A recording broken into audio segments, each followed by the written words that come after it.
अस्सलाम वालेकुम। Hello friends, उम्मीद आप सब खैरियत से होंगे। Welcome to my YouTube channel civil engineering field. और आज हमारा प्राइमरी का फोर्थ लेक्चर है और इस लेक्चर में हम एक्टिविटीज़ को ऐड करना सीखेंगे। जैसे लास्ट लेक्चर में हमने WBS work breakdown structure create करना सीखा, उसका लेआउट उनको फॉर्मेटिंग करना सीखी उनकी। सो लास्ट टाइम हमारी विंडो यहाँ पर आई थिंक क्लोज हुई थी, ये इंटरफेस था। सो इसका व्यू हम चेंज कर देते हैं अगेन। लेट्स से अभी चलते हैं हम एक्टिविटीज़ की तरफ। ये आप आइकन साइड पे देख रहे हैं ग्रीन कलर का, तो ये एक्टिविटीज़ के लिए है। यहाँ से भी आप एक्टिविटीज़ ऐड कर सकते हैं, आप इधर से भी एक्टिविटीज़ ऐड कर सकते हैं। बट से लेट से इसमें एक्टिविटीज़ का ऑलरेडी टैब ओपन है, मैं इसको क्लोज करता हूँ यहाँ से। सो अभी मैं चाहता हूँ कि मेरी एक्टिविटीज़ क्या होंगी अर्थवर्क के अंदर। लेट से एग्जांपल एक्टिविटीज़ होंगी, कट फिलिंग है, कटिंग है, फिलिंग है। कटिंग के अंदर एक्सप्रेशन हमारी आ जाती है और फिलिंग के अंदर हमारे टम ट्रक्स वगैरह जो है बैक फिल होगा। फिर कंपेक्शन है, ये हमारी अर्थवर्क के अंदर वी कैन से एक्टिविटीज होंगी। तो हमने अर्थात सेलेक्ट किया और यहाँ से भी आप प्रेस कर सकते हैं, तो ये देखें एक्टिविटीज का टैब ओपन हो गया। उसके बाद एक्टिविटीज का टैब ओपन हो जाएगा, उसके बाद आप यहाँ पर एक्टिविटीज को ऐड कर सकते हैं। यहाँ से भी एक्टिविटी ऐड हो सकती हैं, यहाँ से भी ऐड हो सकती हैं। हम प्लस और इंसर्ट भी प्रेस कर सकते हैं, मैं यहाँ से ऐड करता हूँ। सो मेरी फर्स्ट एक्टिविटी आ गई और वो एक्टिविटी आईडी पूछ रहा है। सो वी कैन से 101 1001 हो गया। और एक्टिविटी का नेम हमारा हो गया कटिंग और एक्सप्रेशन, राइट। कनेक्ट करते हैं, अब वो हमारे किस उसके अंदर लाइक करेगा WBS में। ये हमारी ये एक्टिविटी है, ये जिसमें लाइक करेगी हम यहाँ से उसके अंदर ऐड कर लेंगे। एक्सवर्क में लाइक करती है तो यहाँ से एक्सवर्क में। नेक्स्ट उसके बाद टास्क एक्टिविटी टाइप्स क्या हैं। एक्टिविटी टाइप्स हैं डिफरेंट किस्म की होती हैं। स्टार्ट माइलस्टोन, मतलब माइलस्टोन के स्टार्ट होने से उसने एक्टिविटी की ड्यूरेशन या इसकी एक्टिविटीज़ की जो है वो सब कुछ कैलकुलेशन करनी है। असल में एक्टिविटी टाइप का क्या मसला मकसद है, प्राइमावेरा एक्टिविटी टाइप जितनी भी आप एक्टिविटीज़ को ऐड करेंगे वो इन हीज के ज़रिए उसको इन के ज़रिए ही वो कैलकुलेशन करता है, ठीक है। अभी यहाँ पर देखें वो कहता है use task dependent for most activities. जो मोस्टली एक्टिविटीज़ हैं हमारी एक दूसरे पर डिपेंड करती हैं। लेट से जो हमारी बैक फिलिंग है वो एक्सप्रेशन पर कहीं डिपेंड कर रही है। हम कहीं से कटिंग करेंगे और एक्सप्रेशन करेंगे, हम उसके बाद उसकी कंपेक्शन करेंगे। तो कंपेक्शन कब हो सकती है, जब आपकी एक्सप्रेशन या कटिंग रेडी होगी, आपके डिजायर्ड लेवल मिल चुका है, तभी आप एक्सप्रेशन करेंगे ना। सो डिपेंडेंट टास्क डिपेंडेंट एक्टिविटीज़ हैं। उसके बाद ऊपर देखें वो कह रहे हैं रिसोर्स डिपेंडेंट भी होती हैं। रिसोर्स डिपेंडेंट जब आप यूज़ करेंगे, ये उसको यूज़ हो सकती है जिस टाइम पे असाइंड रिसोर्सेज, मतलब रिसोर्सेज आप असाइन करेंगे। तो अभी तक हमने कोई रिसोर्स किसी एक्टिविटी के लिए डिफाइन ही नहीं किया, जब आप डिफाइन करेंगे तो किसी चीज़ को असाइन कर सकते हैं। उसके बाद माइलस्टोन हो सकता है जब आपकी जीरो ड्यूरेशन एक्टिविटीज़, माइलस्टोन मतलब यूज़ करेंगे जीरो ड्यूरेशन एक्टिविटीज़, मतलब क्रिटिकल एक्टिविटीज़ के ऊपर, ठीक है। ये प्रोजेक्ट के मेन इवेंट्स को डिफाइन करते हैं। ऐसी एक्टिविटीज़ जिनके डिले होने से प्रोजेक्ट डिले हो सकते हैं। लेवल ऑफ एफर्ट्स एक्टिविटीज़, ऐसी एक्टिविटीज़ जिनका ड्यूरेशन दूसरी एक्टिविटीज से लिया जाता है। Activities have durations which are driven by other activities. जो दूसरी एक्टिविटीज के ऊपर डिपेंड करके ड्यूरेशन को कैलकुलेट करे वो लेवल ऑफ एफर्ट है, एक्टिविटी होगा। सो एक्टिविटीज की टाइप्स हैं, डिपेंड करती हैं। हम टास्क डिपेंडेंट लेते हैं और जिस टाइम पे हम एक्टिविटीज का रिलेशन डिफाइन कर रहे होंगे तब उसके बारे में ज़्यादा स्टडी करेंगे। आगे आगे ये रिसोर्सेज हैं। रिसोर्सेज हमने अभी तक डिफाइन नहीं किए हैं, हम जब उनको डिफाइन करेंगे फिर यहाँ से उनको साइन किया जा सकता है। नेक्स्ट ये ड्यूरेशन टाइप है, ये भी अभी तक हमने फिक्स नहीं किया है कितना टाइम होगा काम करने के लिए, कितनी लेबर्स होंगी, यूनिट्स क्या है। सो लेबर यूनिट क्या है, मेरी हाई नॉन लेबर यूनिट क्या है, ड्यूरेशन कितनी है। सो ये सब डिपेंड करता है, ये हम बाद में करेंगे। डिपेंडेंट एक्टिविटीज़ अभी तक रिलेशन कोई डिफाइन नहीं किया गया है, मोर डिटेल्स नथिंग। सो हम इसको फिनिश कर देते हैं, हमारी एक एक्टिविटी डिफाइन हो चुकी है। हमने अभी सेकंड एक्टिविटी सेम लेवल में डिफाइन करनी है। हम दोबारा से इसको एक्टिविटी को प्रेस करेंगे, सेकंड एक्टिविटी का जो है आप ये नोट कर रहे होंगे कि ये 10 का डिफरेंस आता है आईडीज में, और बिल्कुल ऐसे ही है। ये प्राइम वगैरह की डिफ़ॉल्ट सेटिंग है, इसको हम चेंज करने के बारे में बाद में सीखेंगे। डिफ़ॉल्ट कैरेक्टर सेपरेट होगा। अभी एक्सप्रेशन हो चुका है। लेफ्ट से बैक फिलिंग और simply fill. Next similarly next जाते जाएंगे तो हमें अभी चेंजिंग नहीं करनी है क्योंकि हमने इस बारे में स्टडी नहीं किया है, तो हम इसमें यहाँ से फिनिश कर देंगे। हमारा थर्ड एक्टिविटी ऐड करते हैं। थर्ड एक्टिविटी हमारी होगी कंपेक्शन ऑफ दैट एरिया। तो आगे जाने का कोई वो नहीं है, या फिर यहाँ से इसको फिनिश कर दें क्योंकि अभी तक हमने कुछ डिफाइन नहीं किया। अब हम सुपर स्ट्रक्चर सब स्ट्रक्चर में आते हैं। सब स्ट्रक्चर के अंदर फिर से हम कैटेगरी को डिफाइन करते हैं कि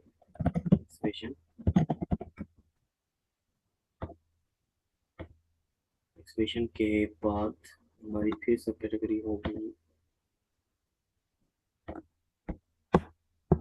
जो हमारी एक्टिविटी है वो है फाउंडेशन वर्क। फाउंडेशन वर्क जिसके अंदर कारपेंटिंग वर्क भी आएगा, स्टील वर्क भी आएगा, कंक्रीट पोरिंग भी आएगी।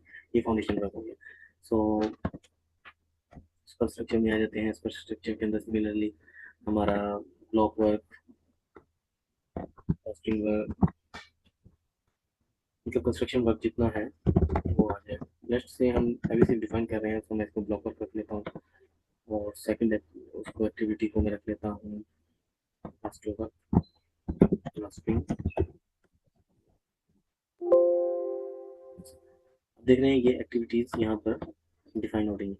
अभी मैं इसका व्यू अगर चेंज करके देखना चाहूँ तो आप इस तरीके से भी देख सकते हैं कि यहाँ पर ये देखें ओरिजिनल ड्यूरेशन शो करवा रहा है। अगर मैं एक की भी ड्यूरेशन चेंज कर दूँ तो आपको चार्ट पूरा नजर आएगा। ये स्टार्ट डेट है, हमारी एक्टिविटी कौन सी कब स्टार्ट होगी कब फिनिश होगी, इनके दरमियान अभी तक हमने कोई रिलेशन नहीं दिया। जब हम कोई रिलेशन देंगे finish to finish, start to finish, तब ये एक्टिविटीज ऑटोमेटिकली अपने आप को अरेंज कर लेंगे। यहाँ पर आपको एक्टिविटीज सब शो हो रही है। ये एक्टिविटीज की लिस्ट है जो एक्टिविटीज हमने अभी तक डिफाइन की हैं, किस किस कैटेगरी में लाई करती हैं। इवन आप यहाँ पर कॉलम्स को ऐड भी कर सकते हैं। अभी तक आपको रिसोर्सेज का कॉलम नजर आ रहा है, finishing date, start date, remaining duration, original duration, schedule, completion plan, total float, these things. लेकिन अगर आप चाहते हैं कि कॉलम ऐड करना है, आप यहाँ से आके कॉलम को कस्टमाइज करेंगे। ये देखिए इस तरीके से जब आप राइट क्लिक करते हैं यहाँ पर भी आपको कॉलम का ऑप्शन दिया जाएगा। आप उसके बाद यहाँ से इसको कस्टमाइज, कुछ जिसको एक्टिविटी कॉलम को आप ऐड करना चाहते हैं आपने उसको सर्च करें, यहाँ कॉस्ट पे आता है और एक्चुअल लेबर कॉस्ट को हमें ऐड करना है। तो एक्चुअल लेबर कॉस्ट के अंदर ये एक्चुअल लेबर कॉस्ट है, ये आ गया। सो हम इसको अप्लाई करेंगे। ये एक्चुअल लेबर कॉस्ट है, ओके।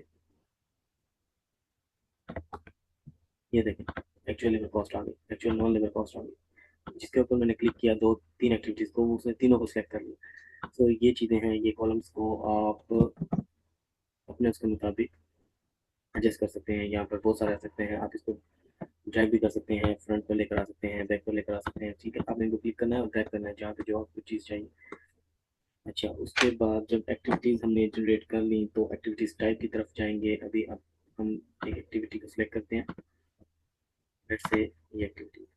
सो हमारी डिटेल्स हम जनरल में जाते हैं। अभी यहाँ पर देखिए एक्टिविटी टाइप्स है, जैसे मैंने अभी आपको बताया माइलस्टोन्स, फिनिश और स्टार्ट माइलस्टोन वो है जो दूसरी एक्टिविटीज से अपनी ड्यूरेशन लेती हैं, मतलब किसी एक एक्टिविटी पर डिपेंड कर रही होती हैं। अगर उनकी ड्यूरेशन ज़्यादा हो जाएगी और वो फिनिशिंग के करीब है तो वो अपनी short duration activity short duration के अंदर कंप्लीशन कंप्लीट करनी होगी। और बात का ऐसा होता है कि कोई एक्टिविटी की ड्यूरेशन शॉर्ट होती है, वो उससे ही अपनी ड्यूरेशन को चेक मतलब अपनी ड्यूरेशन उससे कैलकुलेट करी होगी, तो हो सकता है उसको बहुत ज़्यादा टाइम मिल जाए कंप्लीट करने के लिए। उससे डिपेंड करता है। टास्क डिपेंडेंट ऐसी एक्टिविटीज़ जो दूसरी एक से दूसरी एक्टिविटीज़ पर डिपेंड कर रही होती है। लेवल ऑफ एफर्ट का भी आपको बता दिया गया है। रिसोर्स डिपेंडेंट ऐसी एक्टिविटीज़ जो रिसोर्सेज के जरिए अपने आप को चेंज करती हैं। लेट्स से अगर हम कोई मटेरियल लेके आए हैं, वो सैंड है, सीमेंट सैंड है, और वो हमने उसको साइन कर दिया दो एक्टिविटीज के लिए, लेट्स से ब्लॉक वर्क के लिए और प्लास्टिंग वर्क के लिए। एक साइड पे ब्लॉक वर्क चल रहा है, एक साइड पे प्लास्टिंग वर्क चल रहा है, बट रिसोर्सेज हमारी सेम है। अगर हम रिसोर्स डिपेंडेंट डालेंगे सो वो रिसोर्स हाफ उसमें यूटिलाइज हो रहा है, हाफ उसमें यूटिलाइज हो रहा है, तो एक्टिविटीज आप देख रहे हैं पैरेलल, उसके मुताबिक ड्यूरेशन एडजस्ट कर लेंगे। अगर हम सिर्फ ब्लॉक वर्क को देंगे तो उसके मुताबिक एडजस्ट कर लेंगे। ठीक हो गया। WBS समरी ये बहुत ज़्यादा कम यूटिलाइज की जाती है और उतना ज़्यादा इसको यूज़ नहीं किया जाता। सो मोस्टली इसको कभी यूज़ नहीं किया गया इतना, तो मैंने भी इसको मोस्टली यूज़ नहीं किया। सो आप भी इसको थोड़ा सा भी बैक एंड पर रखें। इसके बारे में प्रॉपर नॉलेज जो है वो मैं आपको proper at the end of this prime वगैरह कोर्स मैं आपको इसमें जो ऐसी चीज़ें हैं जो हम अभी स्किप कर रहे हैं, जो जिनका हमें प्रॉपरली जिनका यूज़ नहीं करना है, सो हम उनको बाद में एक वीडियो के अंदर कवर कर लेंगे। सो टास्क डिपेंडेंट एक्टिविटीज़ हैं। यहाँ पर आप देख रहे हैं percentage complete type, what is mean by percentage complete type. यहाँ पर उसने ड्यूरेशन सेलेक्ट किया है। अगर मैं यहाँ पर फिजिकल भी है और यूनिट्स भी है। अगर मैं ड्यूरेशन लेता हूँ तो हम स्टेटस में चलते हैं। लेट्स से हमारा यहाँ पर एक्टिविटीज़ 5 डे है, ये 5 डे है, ये भी 5 डे है, ये 5 डे है, ये सब 5 डेज है। ओके, हमने हमारी एक्टिविटी स्टार्ट हो गई, लेकिन हमने वो ड्यूरेशन अपनी सेलेक्ट की हुई है। हमने उधर जो ड्यूरेशन हमारी सिलेक्ट थी वहाँ पर हमने ड्यूरेशन को सिलेक्ट किया हुआ है। सो अगर मैं फर्स्ट में 50 डालता हूँ, 50% मेरा कंप्लीट हो गया है। जब मैं स्टार्ट हुआ और ड्यूरेशन हमारी 50% कंप्लीट हो चुकी है, तो वो देखें उसने 3 डेज कैलकुलेशन की है। रिमेनिंग 3 डेज रह गए हैं, 3 डेज के अंदर बाकी का वर्क भी कंप्लीट हो जाएगा। ठीक है, और अगर बात करें हम दूसरी एक्टिविटी पकड़ते हैं और यहाँ से मैं इसको फिजिकल कर देता हूँ। स्टेटस पर जाएंगे, हमारा प्रोजेक्ट स्टार्ट हुआ सेम डेट को, बट यहाँ पर हम 50% डालते हैं। तो आप देख रहे हैं जो फिजिकल रिलेशन मैंने डाला, सो यहाँ पर कुछ चीज़ भी चेंज नहीं हुई, ये सेम है। ड्यूरेशन डिपेंड करता है कि अगर आपकी एक्टिविटी ड्यूरेशन पर डिपेंड कर रही है, 10 दिन की एक्टिविटी है और इन 10 दिनों के अंदर हमें फिनिश करना है, सो उस स्कोप को अपने 10 दिनों के अंदर जिस तरह ही वो 5 डेज पास हुए वो कहेगा कि 50% आपका काम कंप्लीट हो चुका है, 50% रिमेनिंग है। बट फिजिकल वर्क ऐसा वर्क होता है जो आपको एक ड्यूरेशन असाइन कर दी जाती है 10 डेज की, उसके अंदर आप रिसोर्सेज अपनी बढ़ाकर 2 दिनों में भी उसको खत्म कर सकते हैं, रिसोर्सेज कम करके भी उसको खत्म कर सकते हैं। सो वो ड्यूरेशन के ऊपर, डेज के ऊपर डिपेंड नहीं करता। आपका 5 दिन का काम 2 दिनों में भी हो सकता है, अगर आपकी मैन पावर ज़्यादा होगी। अगर आपकी मैन पावर कम होगी तो वो 5 दिनों से एक्सटेंड भी कर सकता है।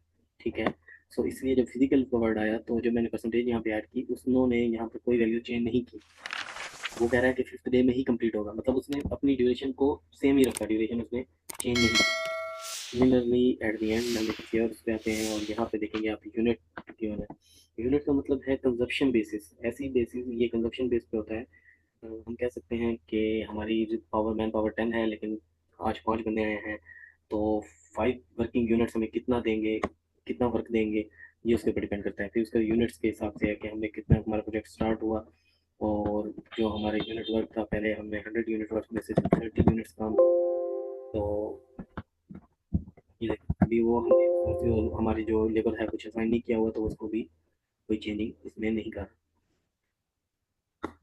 तो यूनिट्स कंप्लीशन टाइप्स हो गई हैं, उसके बाद स्टेटस चीज आपको पता चल चुके हैं, रिसोर्सेज हमने अभी तक असाइन नहीं की हैं, कोड्स भी जो बिल्डिंग कोड्स हैं, कोई बिल्डिंग कोड्स हैं या कुछ भी हैं, वो आपको उधर से ऐड करके यहाँ पर उनको असाइन कर सकते हैं। रिलेशनशिप्स एक्टिविटीज़ का अभी तक डिफाइन नहीं हुआ है, कौन सी एक्टिविटी किस पर डिपेंड करती है, नोटबुक कुछ भी लिखना है, यहाँ पर स्टेप्स हैं, अब इन स्टेप्स को भी आप ऐड कर सकते हैं। स्टेप्स का मतलब क्या है, लेट्स से कि हम एक्सप्रेशन पर आते हैं और एक्सप्रेशन को हमने सब कंपोनेंट्स के अंदर डिवाइड करना है। सो मैं एक न्यू स्टेप बना लेता हूँ एक्सप्रेशन के लिए। क्या, पहले मैंने mobilize mobilize equipment and show, दूसरा ऐड कर लेता हूँ कि mobilize machine, expression machine, excavator, start, expression start या एक्सप्रेशन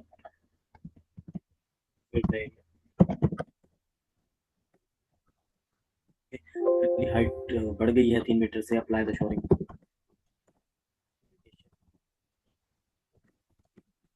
और मैंने अपनी एक एक्टिविटी को उनके सब कॉन्टेंट्स में डिवाइड कर दिया। फिर जो इसमें कंप्लीट हो गया मैंने इसको चेक करता गया कि ये मेरा कंप्लीट हो चुका है, ये मेरा कंप्लीट हो चुका है। ये सिर्फ और सिर्फ चेक करने के लिए होता है कि मतलब आप अगर चाहते हैं कि कहीं, लेकिन मोस्टली ये आपको कंपोनेंट्स कंफ्यूज कर देंगे। ये वो प्रैक्टिस नहीं है जो मोस्टली यूज की जाती हो। ये भी ज़्यादा यूज ना की जाने वाली एक एक्टिविटी है। जस्ट फॉर योर इन्फॉर्मेशन मैंने आपको ये गाइड किया है, तो आप इसको डिलीट भी कर सकते हैं, कुछ भी है नहीं, देखें। और ये मैंने सब इनको डिलीट कर दिया। सो आज के लिए इतना ही। हमने सीखा कैसे एक्टिविटी को ऐड करना है, एक्टिविटीज़ को कैसे सॉर्ट करना है, उनकी ग्रुप सॉर्टिंग भी हो सकती है। ठीक है, उसके बाद हमने ये भी देखना है कि एक्टिविटी टाइप्स क्या हैं, एक्टिविटी टास्क डिपेंडेंट टाइप्स होती हैं, माइलस्टोन है, लेवल ऑफ एफर्ट्स है। आज की वीडियो में लेक्चर में हमने ये भी देखा कि कंप्लीशन परसेंटेज टाइप क्या है, duration, physical and minutes. So next उसमें हम कैलेंडर्स को डिस्कस करेंगे। तो आफ्टर कैलेंडर हम आगे मूव करेंगे। So that's all for this lecture. Thank you so much for your time, for your patience. I will come back with another video on this, and after that, I think will be our fifth lecture. Sorry, this one is our fourth, so will be our fifth lecture, and we will discuss calendars in it. Thank you so much. Thanks for your time. तब तक के लिए bye bye. Take care.